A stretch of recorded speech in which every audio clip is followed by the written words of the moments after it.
పూజలు మొదలుపెట్టినప్పటి నుంచి ఏదో ఒకటి జరుగుతూనే ఉంది. ఇప్పుడు వచ్చిన ఆ రౌడీ వేధవ కూడా ఈ రేఖ కోసమే వచ్చుంటాడా అని నా సిన్సియర్ సలహా అయితే నీ అంతట నువ్వు బయట పడకు. ఆడపిల్ల తొందరపడితే మగాళ్ళకి అలసవుతుంది. అంతేనంటావా? అంతే. ఈసారి వాణ్ణి నడి బజార్లో నరికి చంపుతానన్నా. చంపాలి.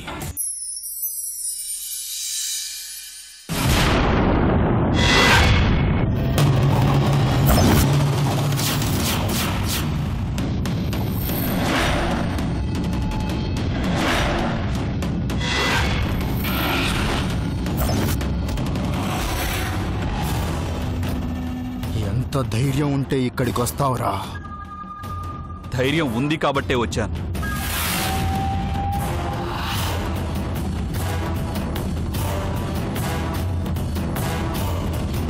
కూర్చొని మాట్లాడుకుందామా?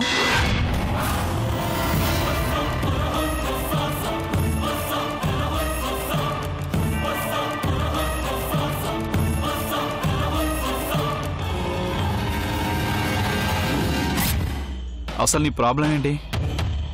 నన్ను చంపాలి అంతే కదా? నువ్వు అనుకుంటున్నా శివకుమార్ ఎప్పుడో చనిపోయాడు. ఆ విషయం మీకు తెలుసా? ఏంటి నమ్మటం లేదా? నిజం. నువ్వు అనుకుంటున్నట్టు నేను శివకుమార్ని కాను. నా పేరు రఘు. ఏంటి కొత్త నాటకమా?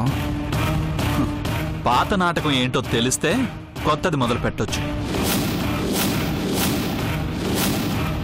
అసలు నువ్వెవరో, నీకు ఆ శివకుమార్కి మధ్య ఏం గొడవలున్నాయో కూడా నాకు తెలీదు. నువ్వెన్ని చెప్పినా నేను నమ్మను. నమ్మాలి.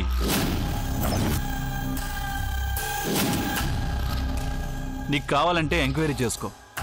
శివకుమార్ చనిపోయాడని పోలీస్ రికార్డ్స్లో ఉంది, కోర్టు తీర్పులో కూడా ఉంది. వెళ్ళి చూసుకో. మరైతే నువ్విక్కడెందుకున్నా? నీకు వాళ్లకు ఏంటి సంబంధం? ఏంటా సాయం చేద్దామని పోతే అది నా మెడకు చుట్టుకుంది. అవన్నీ నీకు చెప్పాల్సిన అవసరం నాకు లేదు. నేను చెప్పేది ఒకటే, నాకు ఆ శివకుమార్కి ఏ సంబంధం లేదు.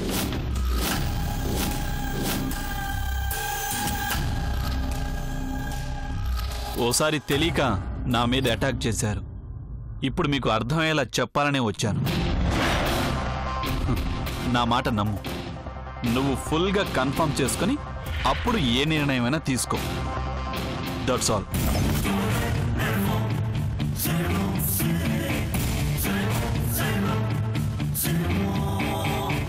ఏందన్నా ఇది? ఆడు నిజంగా శివకుమారి అంటావా? అదేరా అర్థం కావట్లేదు. వాడికి మనల్ని చూస్తేనే గుండె జారిపోయింది. అలాంటిది ఇంటికొచ్చి మాట్లాడిపోయాడేంటన్నా?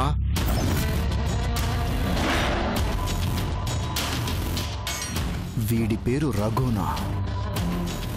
ఏది నిజం ఏది అబద్ధం తేలుద్దాం.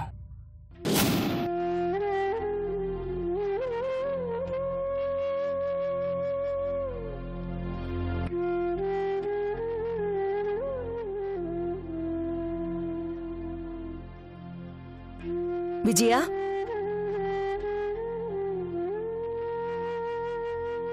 తిను. ఎందుకివన్నీ? ఎందుకేంటి? తినాలి, తీసుకో.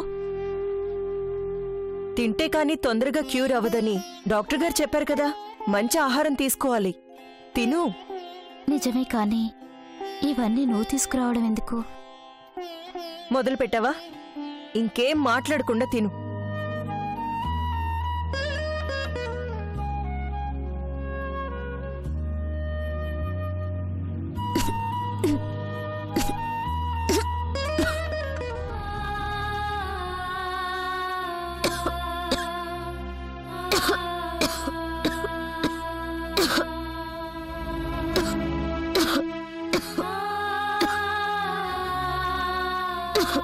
ఇదిగో.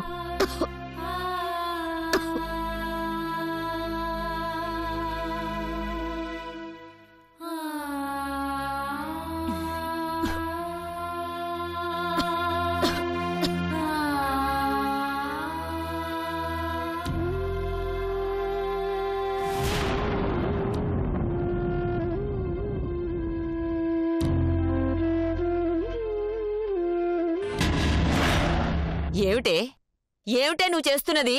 ఎందుకు ఎన్నిసార్లు చెబుతున్నా ఆ రోగిష్టి దాని చుట్టూ తిరుగుతున్నావు? నానమ్మ, నా మీద రావడం కాదు, నువ్వు చేస్తున్న పని ఏమైనా బాగుందేమో నువ్వే ఆలోచించు. పొద్దస్తమానం ఆ పిల్ల అలా దగ్గుతూ ఉంటే నువ్వొచ్చి సేవలు చేయాలా?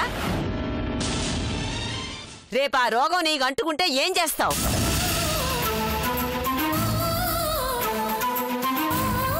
నానమ్మ, నువ్వు చాలా తప్పుగా మాట్లాడుతున్నావు. నేను తప్పుగా మాట్లాడటం కాదు, నువ్వు చేసింది తప్పు అంటున్నాను. మనకు సహాయం చేసింది అని కృతజ్ఞత ఉండొచ్చు గాని ఇలా నువ్వే వచ్చి సేవలు చేయాలా? దయచేసి తన గురించి తప్పుగా మాట్లాడదు. అసలు తను లేకుంటే నేను లేను. అసలు తను ఎవరో తెలిసేయా? నువ్వుండు.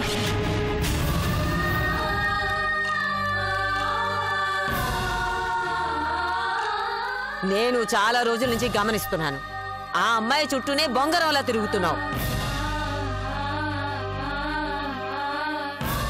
నీకేదైనా అయితే మేమేం కావాలి?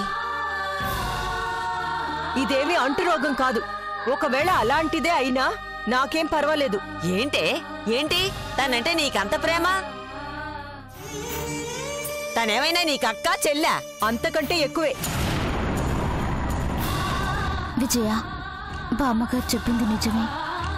నీకేదైనా అయితే వాళ్ళు తట్టుకోలేరు. నా మాట విను. దయచేసి నా జోలికి రాకు. ఏంటి నువ్వు కూడా అలాగే అర్థం పర్థం లేకుండా మాట్లాడతావు? ఇదిగో చూడు బామ్మ, నీకిప్పుడే చెప్తున్నాను, ఇంకోసారి తన గురించి తప్పుగా మాట్లాడినా, తక్కువ చేసి మాట్లాడినా నేను ఊరుకోను. నేను చెప్తున్నాను విను. కావాలంటే ఇంకో 2 పని మనుషుల్ని పెట్టుకో. ఎంత ఖర్చైనా పర్వాలేదు. నీ మాటకెవ్వరం ఎదురు చెప్పాం. కానీ నువ్వు మాత్రం తన చుట్టూ తిరిగితే ఊరుకోను. రాక ఇన్నేళ్ల తర్వాత వచ్చావు. నీకేదైనా జరిగితే మేము తట్టుకోలేం. బామ్మా, నేనిక్కడ ఉండాలి అంటే నేనే తన్ని చూసుకోవాలి. తనకి పని మనుషులతో కాదు, నేనే సేవలు చేస్తాను.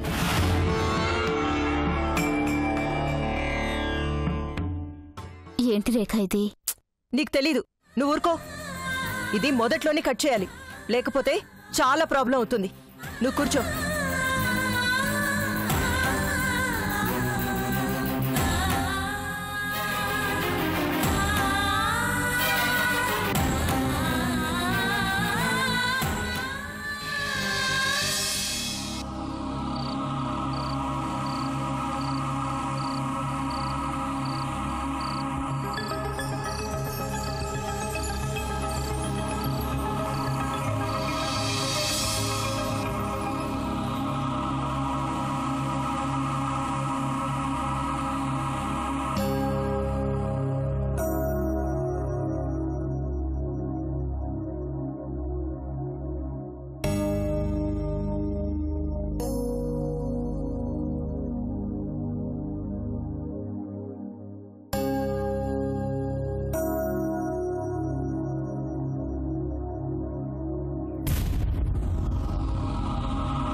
ఎరా, ఏం చేస్తున్నావు? పద్దులు చూస్తున్నానమ్మా. కూలీలకి డబ్బులు పంచాలి కదా. ఈ లెక్కల సంగతి తర్వాత. ముందు నేను చెప్పేది కాస్త వింటావా? ఏంటో చెప్పమ్మా. నీ కూతురి వరుస నాకేమీ నచ్చడం లేదురా. ఏంటమ్మా నువ్వు అనేది? అవునరా, మాట్లాడితే ఆ రేఖతోనే కలిసి కూర్చుంటుంది, తనతోనే గడుపుతుంది. తప్పే ఉంది. నీకేమైనా మతిపోయిందా? ఆ పిల్లకి ఏం రోగం ఉందో ఏమిటో, అది రేపు మన విజయ్ కంటుకుంటే ఏం చేస్తాం చెప్పు? అమ్మా, ఒరేయ్, కీడెంచి మేలెంచమన్నారా. ఒకవేళ నిజంగా మన విజయ్కి అలాంటి జబ్బొస్తే ఏం చేయాలి మనం? ఆ అమ్మాయి మన విజయాన్ని కాపాడిన మాట నిజమే కాదన్ను. అందుకని తనకు వెళ్ళి ఇదే సేవలు చెయ్యాలా? ఎంత చెప్పినా అర్థం చేసుకోకపోతే ఏం చెయ్యాలరా?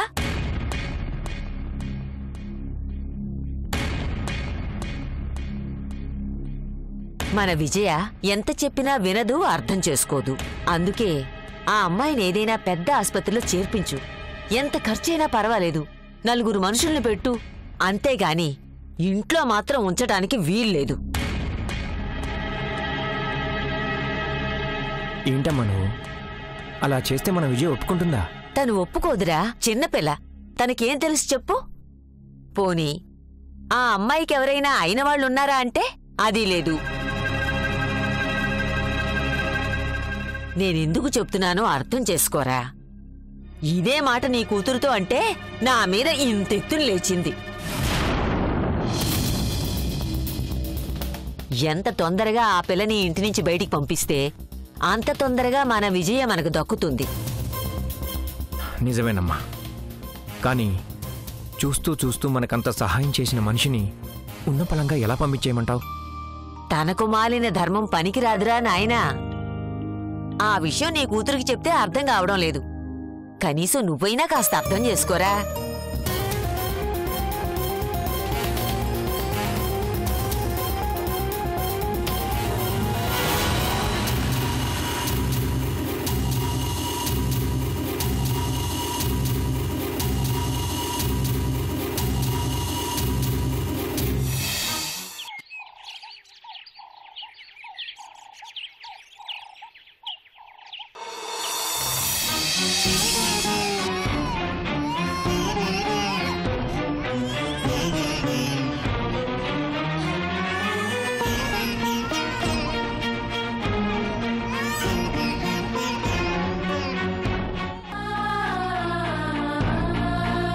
పాప నొక్కదాన్ని వదిలిపెట్టి ఎక్కడికెళ్ళింది? లేదు నాన్న. రేఖా,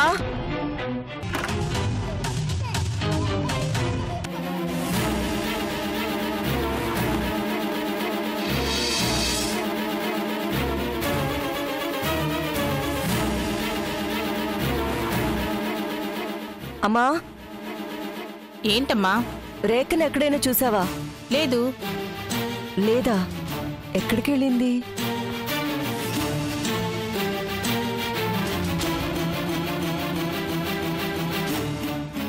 నాన్నా, రేఖ కనిపించిందా మీకు?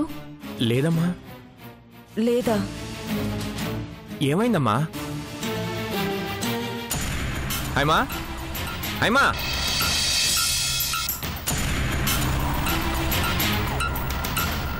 రేఖా,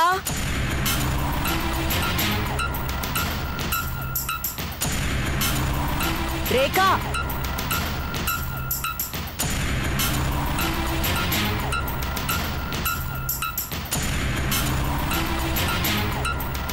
రేఖా,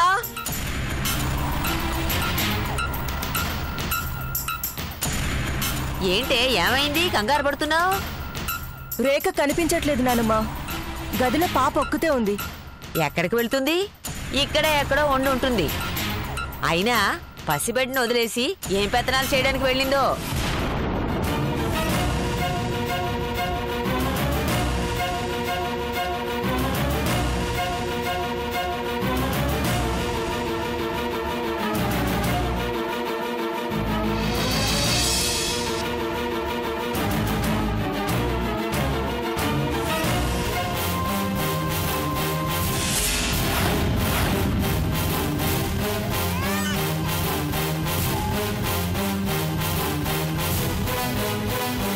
విజయదుర్గా, నేను వెళ్ళిపోతున్నాను. నా వల్ల ఎవరికి ఏ ఇబ్బంది రాకూడదనేదే నా కోరిక. అందుకే వెళ్ళిపోతున్నాను.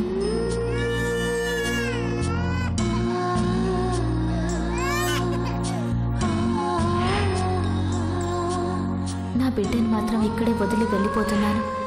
ఎందుకంటే నాతో వస్తే పాప అనాథైపోతుంది. ఈ బిడ్డను నువ్వే జాగ్రత్తగా పెంచుతావని నా నమ్మకం. దయచేసి నా గురించి వెతక్కండి. ఇన్ని రోజులు నన్ను సొంత కూతుర్లా చూసుకున్న అమ్మకు, నాన్నకు, కొంచెం కోపగించుకున్న బామ్మకు అందరికీ నా కృతజ్ఞతలు తెలియజేసుకుంటున్నాను. ఉంటాను. సెలవు.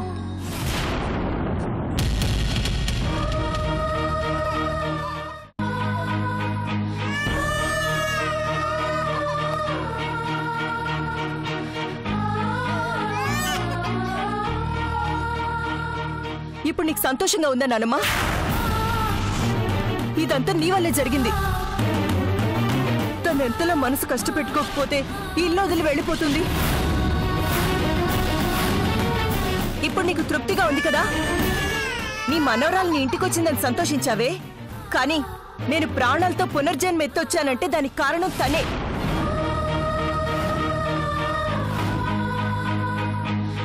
నా కోసం అంత చేసిన మనిషికి 4 రోజులు ఇంట్లో పెట్టుకుని సొంత మనిషిలా చూసుకోలేకపోయారు కదూ.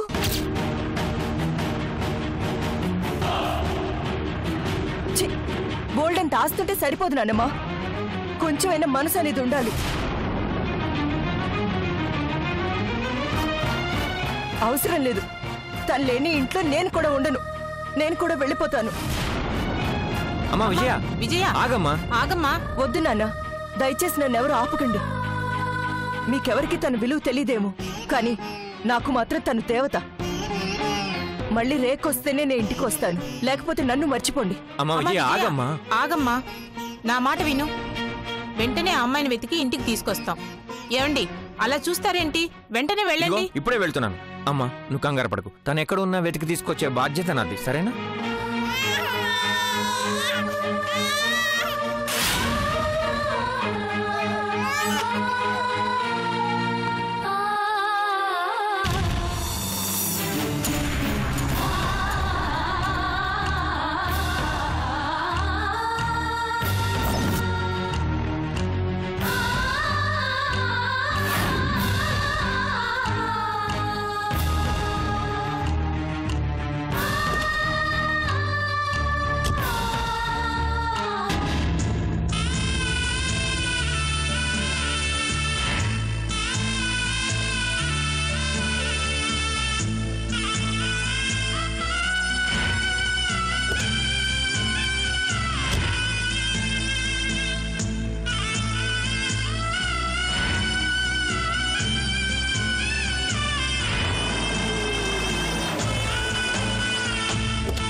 రేపు ఆ రోగం నీకు అంటుకుంటే ఏం చేస్తావు?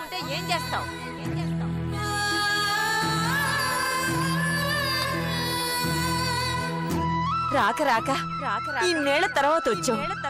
నీకేదైనా జరిగితే నేను తట్టుకోను.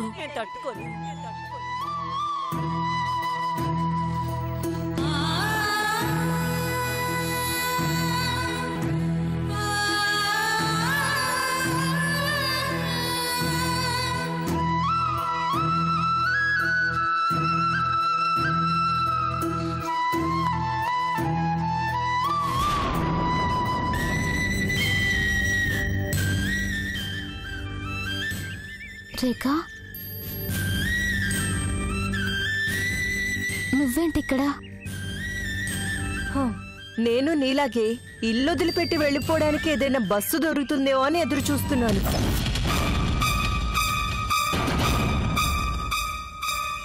నేనేమి నిన్ను ఇబ్బంది పెట్టనులే. నీ దారి నీది, నా దారి నాది. అలా అనకు రేఖా. మరెలా అనాలి? నీ పాటికి నువ్వు వెళ్ళిపోతే నేనిక్కడ ఎలా ఉంటాననుకున్నావు? అవసరం లేదు, నువ్వు నన్ను డిస్టర్బ్ చేయొద్దు. నేను నిన్ను ఆపను.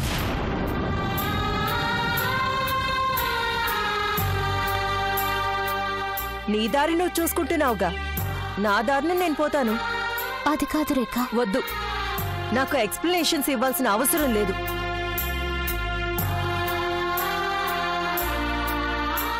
అయినా నువ్వంటూ లేకపోతే వీళ్ళందరూ ఎవరు నాకు?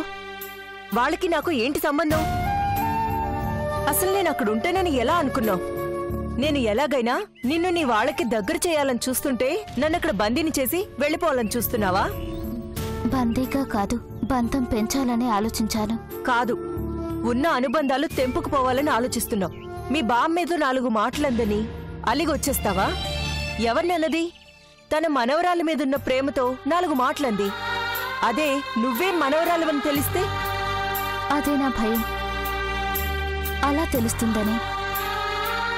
మా బామ్మకు తన మనవరాలి మీద ఎంత ప్రేముందో కల్లారా చూశాను. నీకెక్కడ రోగం అంటుకుంటుందో అని భయపడిన బామ్మకి రేపీ రోగిష్టిదే తన మనవరాలని తెలిస్తే